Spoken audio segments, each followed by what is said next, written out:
So I was looking back, and you've been here 3 years. I don't know if you feel this way, but I feel like you've been here so much longer than 3 years. Does it feel like that for you? It does, yeah. I feel like I've been here much longer as well. I know I'm like one of the longest guys on the roster right now that has played for Atlanta, other than guys like Brad and Miles. But yeah, it feels much longer than 3 years, but it went by quickly, to be fair. That being said, I mean, at 25 years old, you're kind of one of the veteran leaders kind of on this team. How has that kind of transition to that kind of role been for you? Yeah, I've loved it and I've accepted it. Although I'm only 25, I see myself as a leader on this team, and I need to step into a leadership role and help these guys that are coming through the ranks, young guys like Caleb Wiley and other guys that are just breaking through, to whatever I can do to help them and continue their progression. We talked about making the playoffs, but what would maybe mark a successful season for you with this team? We're in multiple different competitions this year, and whether it be MLS Cup, Supporters Shield, Leagues Cup, Open Cup, we're in so many different competitions that there's hardware on the line, and that's ultimately where Atlanta United should end up, is lifting a trophy at the end of a season. Obviously, we would all like that to be MLS Cup, but I think that's probably the hardest competition that we're going to face this season. And so we're going to attack that head on and try to achieve the success that we should be having here. Setting the tone with Saturday, how important is that for you guys, and how much do you kind of emphasize that for Saturday? Yeah, it's massive. Saturday is home opener at Mercedes-Benz Stadium in front of our home fans against a very good opponent in San Jose.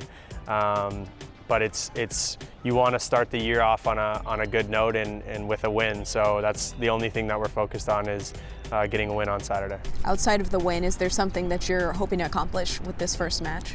I think just implementing everything that we've worked on the past 7 weeks in preseason, and putting together kind of a complete performance. I know at times this preseason, Gonzalo has harped on towards the end of halves or games, whether we're winning or it's a close game, closing out the game in a smart way. And we've learned that. We've been tested in preseason, we've been up, and we've let teams back in the game.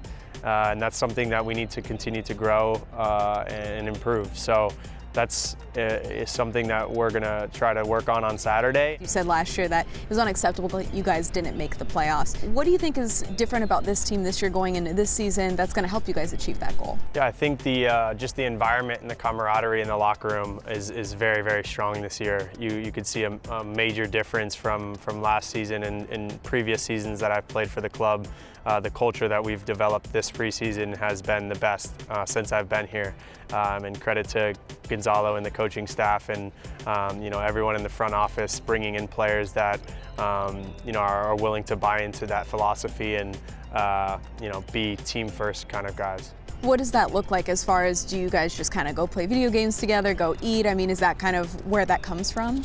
Yeah, I mean, you spend a lot of time together in preseason, and we also brought in a guy, Ben Frinkley, who is a mental performance coach that has helped with the camaraderie and get us to do things that most people it's out of their comfort zones, but it helps grow us as a group and a unit, and I think it's transitioning onto the field. Is it like you guys go to an escape room, or what are some of these things? No, it's just like games. I mean, in Mexico, we weren't able to really go anywhere or do anything other than stay in the hotel.